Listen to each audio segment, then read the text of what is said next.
But y'all have done so much for the city that has not been acknowledged, for a lot of artists that have not been acknowledged. Yeah. I'm just hoping and praying that you can recreate that vibe in this new era. Yeah, because it's much more, you know. It's different now. Yeah, you know, different. You can't really do the mixtapes like you want to do them unless you just give them out for free and you just work on them, because there's so much copyright infringement. You have to worry about this, that, and the other.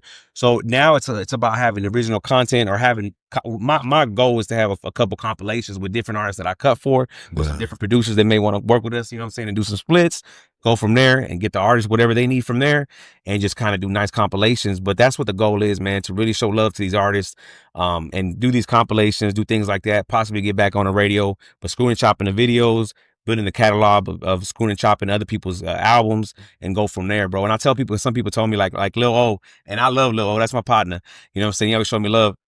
I told him, hey man, if you need anything screwed and chopped, let me know. And he's like, I appreciate that, but I'm only gonna go through Red because, you know what I'm saying, it's SUC. And I said, that's cool, bro. I respect it. I was like, but if there's anything else you need done, let me know, because I'm not trying to step on his toes. None but love. Shout out to DJ Red, the whole SUC, you know, for what they started, you know what I'm saying? And I got nothing but love for him, nothing but love for Watts, nothing but love for Ron C.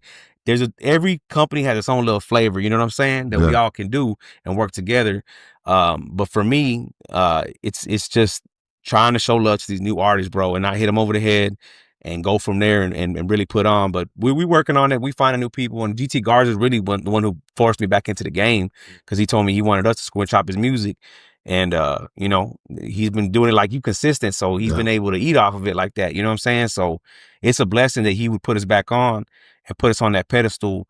But we really trying to let folks know, or, you know, let people know, you know, say who I am, who's behind the company, what we're doing, what we're trying to do, and what we did for the city. Without me, I'm not trying to brag. I'm not trying to get flowers for people that did something else, but the flowers are for the company for what it did and the history that it had in Houston. Like I said, like when Paul Wall had left Swisher House, he wasn't with Manhattan no more, and he was not doing anything. I remember he's coming on with his Crown Victoria, a red Crown Victoria, to the station, and he would always overdose him, but always cool, always having music played, and he still showed us love when he got with Swisher House.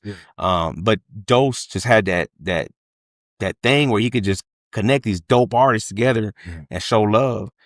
Even if they didn't have the station, because the station was going to shut down, I know my cousin would have kept, you know what I'm saying, because he's just that hungry with it. He wanted to be like you don't want to be like that no more, Puff Daddy, but I'm saying, like, he wanted to be a right.